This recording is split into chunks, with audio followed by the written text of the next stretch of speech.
देखिए साथियों, एक हादसा घटा, एक निर्मम हत्या हुई है। दिल्ली का दिल दहला देने वाला मामला, एक युवती को घसीट कर, क्या है आखिर पूरा मामला, स्थानीय लोगों से जानने की कोशिश। क्या जानकारी है आपके पास? इसके अंदर जिस ढंग से हमें जो यहाँ का लगता है कि जैसे हाथरस केस हुआ था, उसके अंदर भी कहा गया था कि रेप नहीं हुआ है, लेकिन बहुत टाइम के बाद सुप्रीम कोर्ट ने उसमें बताया था कि इसमें रेप निकला है। तो पब्लिक, एज ए पब्लिक होने के नाते हमारे पास भी कुछ ये सवाल बनते हैं कि सबसे पहले तो जो पुलिस ने ये बोला कि ये सेक्सुअल हरासमेंट नहीं है, ये उन्होंने कैसे बोल दिया जब तक कि उसका पोस्टमार्टम ही नहीं हुआ था? ये पहला सवाल। दूसरा सवाल, जैसे अभी ये हमारे ये सभी साथी यहीं के रहने वाले हैं, अभी इनसे भी बात हो, जैसे भी हम लोग बात कर रहे थे कि अगर शरीर पे कपड़ा होता है तो कोई किसी को जल जाता है आग के अंदर, तो वो कपड़ा शरीर से चिपक जाता है।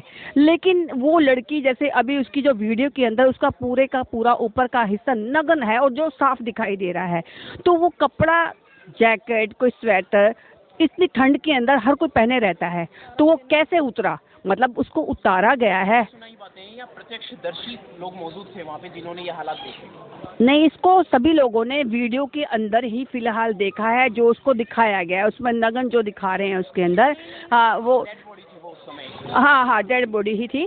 तो उसमें नीचे के पैर, तो उसमें जैसे उसको दिखा रहे हैं नीचे के पैर में, तो उसका नीचे का हिस्सा तो उसको हटा ही दिया गया है, लेकिन ऊपर का सब नगन दिखाई दे रहा है। तो नीचे का क्यों हटा दिया गया है? मतलब उसको एक एक्सीडेंट बनाने की, अटेम्प्ट टू रेप, उसके बाद मर्डर, या यूँ कह सकते हो कि रेप हुआ भी हो सकता है, क्योंकि नीचे का हिस्सा तो गायब ही है। तो हमें तो ये भी सवाल उठता है कि अगर वो नीचे का हिस्सा है ही नहीं, तो आपने पोस्टमार्टम में कैसे बता दिया कि वो रेप हुआ ही नहीं, और उससे सबसे पहले भी कैसे कह दिया कि रेप हुआ ही नहीं?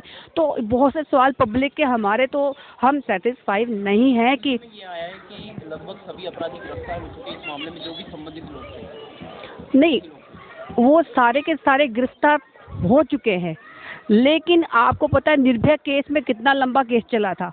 उसके बाद फिर आपका हाथरस है, ये नांगल का केस है।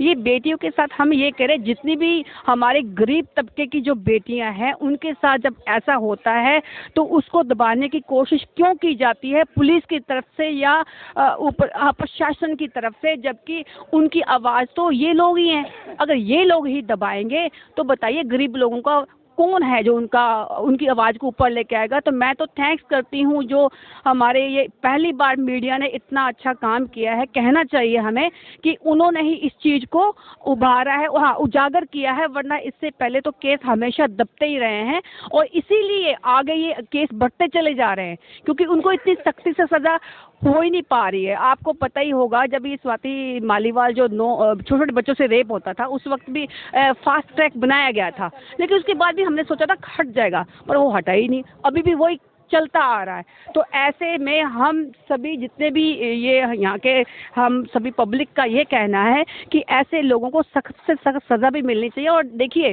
जो मनोज मित्तल है, जो कि बीजेपी का कहते हैं कि अध्यक्ष है, और उसकी राशन की दुकान है, उसकी गाड़ी भी वहीं मिलती है, स्कूटी भी वहीं मिलती है, तो हमें ये भी डाउट है, हो सकता है कि कुछ ऐसे लोगों का नाम जब बीच में आता है तो उनको बचाने के लिए भी छुपाई जा सकती है बात। ये भी एक शक का वो है, हमें शक है इसके ऊपर भी कि ऐसा कुछ है। तो इसमें कहीं ना कहीं बहुत सी परतें हैं जो कि मीडिया इसको निकाल सकती है, इसको उजागर कर सकती है, और हम चाहते हैं कि इसको उजागर होना चाहिए पब्लिक के अंदर। कहाँ का निवासी है मित्तल? तो वहीं पे राशन की दुकान है जहाँ पे उसको हाँ जी हाँ जी, वहीं पे वो लड़की निधि जो है वो उसी एरिया की रहने वाली है। मीडिया जैसे बता रहा है, एबीपी न्यूज़ में हम कंटिन्यूसली देख रहे थे, जैसे वो लड़का दीपक है, वो कह रहा है कि मैं 3:20 में कंटिन्यूसली मैं पुलिस को फ़ोन कर रहा हूँ, और मैं इसलिए उसका पीछा भी कर रहा हूँ उस गाड़ी का, ताकि मैं संपर्क में रह सकूँ और उस जो गाड़ी, जो वो लड़की की हेल्प कर सकूँ। तो मुझे हैरानगी ये आती है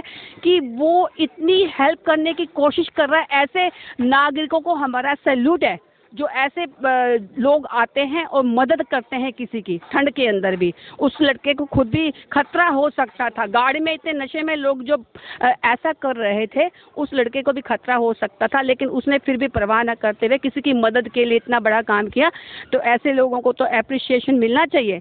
लेकिन थोड़ा सा अफसोस ये भी होता है कि वो लड़की निधि जो उसके साथ में थी, और वो उसको हमें रात में किसी के साथ कुछ गलत हो जाता तो रात को नींद नहीं आती, और वो उसी की सहेली है और उसी के ऊपर एक महिला के ऊपर ब्लेम लगाती है। ये भी थोड़े अफसोस की बात है, जबकि हमें दूसरों की मदद करनी चाहिए हमेशा।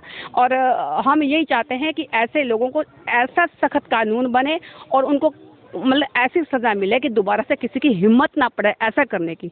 बहुत ही गलत हुआ, और ऐसा आगे जो है जितनी भी पब्लिक है सबका यही कहना है कि इसको रोकने के लिए सख्त से सख्त कानून। और सबसे बड़ी बात, इसमें दिल्ली पुलिस का रवैया बहुत ही घटिया रहा। जब तक लोग सड़कों पे नहीं आते तब तक तो सुनवाई नहीं होती, मीडिया आता है, पब्लिक आती है, तब कहीं जाके सुनवाई होती है।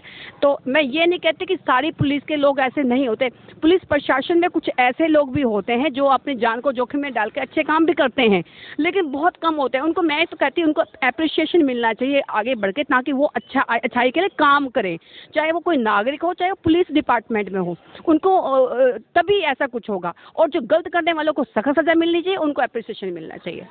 एक्यूरेट जानकारी यहाँ किसी के पास होगी, पूरी जानकारी विस्तार से कि पूरा घटनाक्रम बता जो बताया वो जी पूरा उसके बाद भी कोई यहाँ पे बताएगा?